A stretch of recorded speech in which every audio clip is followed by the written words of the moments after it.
আজ আপনাদের সাথে শেয়ার করছি একটা ফিশ চপের রেসিপি।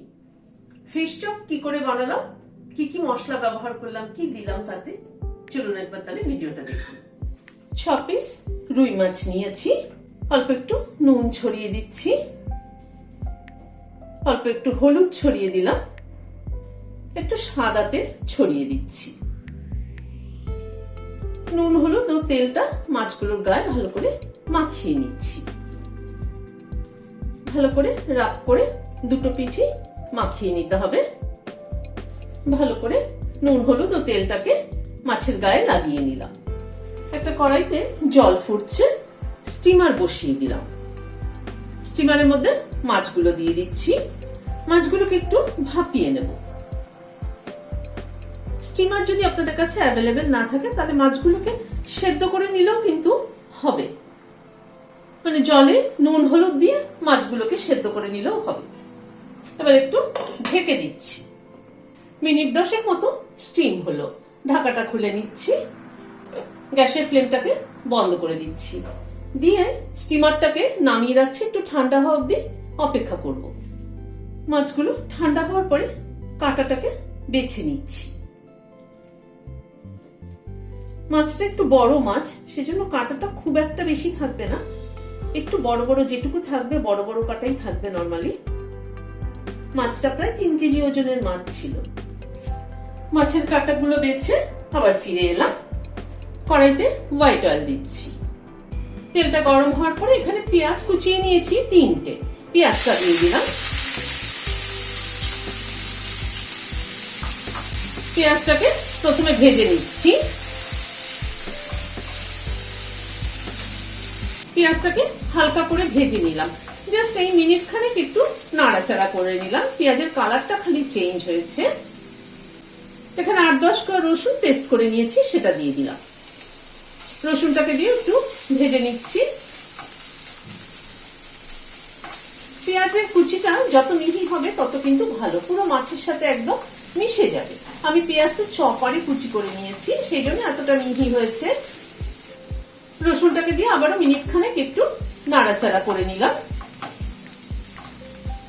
এখানে 3টে কাঁচা লঙ্কা কুচিয়ে নিয়েছি, দিয়ে দিলাম। 1 টেবিল চামচ মতো আদা বাটা দিলাম।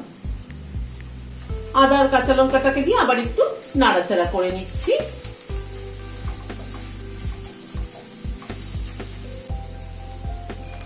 আদা আর কাঁচা লঙ্কাটাকে দিয়ে আবারও মিনিট খানেক একটু নাড়াচাড়া করে নিলাম। এবার মাছটাকে দিয়ে দিচ্ছি। মাছটাকে দিয়ে মশলার সাথে মিশিয়ে নিচ্ছি।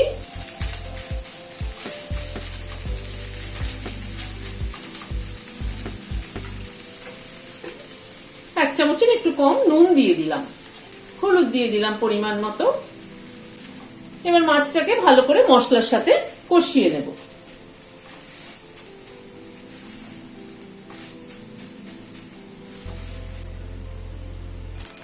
প্রায় মিনিট 3-4 সময় ধরে মাছটাকে কষিয়ে নিলাম মশলার সাথে।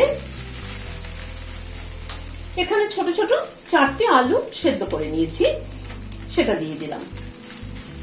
আলুটাকে ভালো করে মিশিয়ে নিচ্ছি, মানে আলুটাকেও মাছ মশলার সাথে একটু কষিয়ে নেব।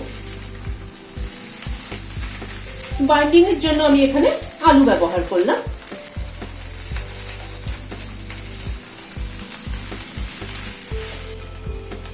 আলুটাকে দিয়ে আরো মিনিট 2-3 সময় ধরে কষিয়ে নিলাম।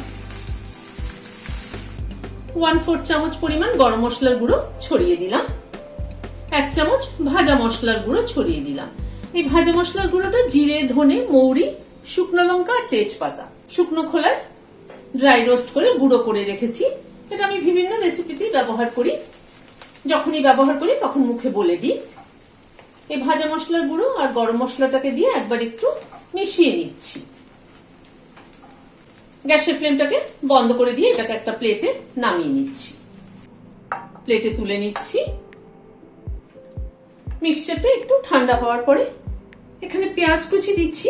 2টো পেঁয়াজ, ছোট ছোট 2টো পেঁয়াজ কুচি করে নিয়েছি, সেটা দিয়ে দিলাম। আদা কুচি দিলাম 1 টেবিল চামচ পরিমাণ। 4টে কাঁচা লঙ্কা কুচি করে নিয়েছি, সেটা দিয়ে দিলাম। 1 মুঠো ধনে পাতা কুচি দিয়ে দিলাম। সবকিছুকে দিয়ে এবার মাছের মণ্ডটাকে মেখে নিচ্ছি। এই যে সব কুচিগুলো ব্যবহার করলাম আমি, পেঁয়াজ, আদা, কাঁচা লঙ্কা, ধনেপাতা, তাতে হয় কি মানে টেস্টটা কিন্তু দারুণ ভালো হয়। যখন বাইটে পড়বে এগুলো তখন কিন্তু খেতে দারুণ ভালো লাগে। সবকিছুকে দিয়ে ভালো করে মেখে নিতে হবে। সবকিছু দিয়ে ভালো করে মেখে নিলাম।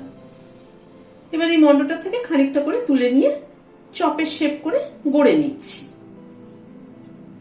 আমি এরকম লম্বা লম্বা করে গড়ে নিচ্ছি, আপনারা চাইলে নিজেদের ইচ্ছে মতো শেপ দিয়ে করে নিতে পারেন।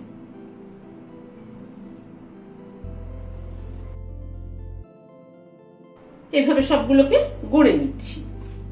চপগুলোকে গড়ে নিলাম। এবার একটা করে চপ তুলে প্রথমে শুকনো ময়দায়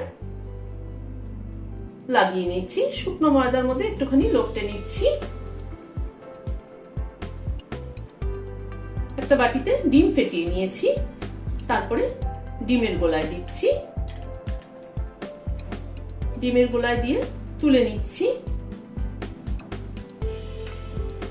ব্রেড ক্রাম্বসের মধ্যে দিয়ে দিচ্ছি। ব্রেড ক্রাম্বস মাখিয়ে দিচ্ছি।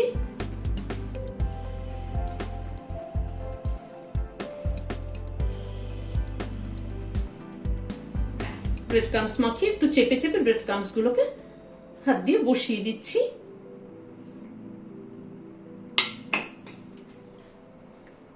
এভাবে চপগুলোকে গড়ে নিচ্ছি। চপগুলোকে গড়ে রেডি করে নিলাম।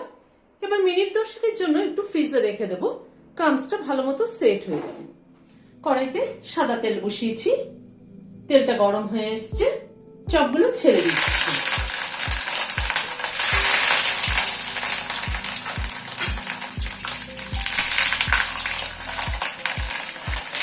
চপগুলোকে উল্টে পাল্টে ভেজে নিচ্ছি। গ্যাসের ফ্লেমটাকে কিন্তু মিডিয়ামে রেখে চপগুলোকে ধীরে ধীরে ভাজছি। খুব বেশি হাই করে দিলে কিন্তু উপরের কোটিংটা পুড়ে যাবে, ভেতরটা কিন্তু ভাজা হবে না। চপ দুটো ভাজা হয়ে গেল, তুলে নিচ্ছি। একটা থালার মধ্যে টিস্যু পেপার পেতে নিয়েছি যাতে এক্সেস অয়েলটা অ্যাবজর্ব হয়ে যায়। এইভাবে ধীরে ধীরে সব চপগুলোকে ভেজে নিচ্ছি। ভিডিওটি যদি ভালো লেগে থাকে তাহলে একটা লাইক এবং সাবস্ক্রাইব করার অনুরোধ রইল। আজ তাহলে এখানে শেষ করছি। নমস্কার।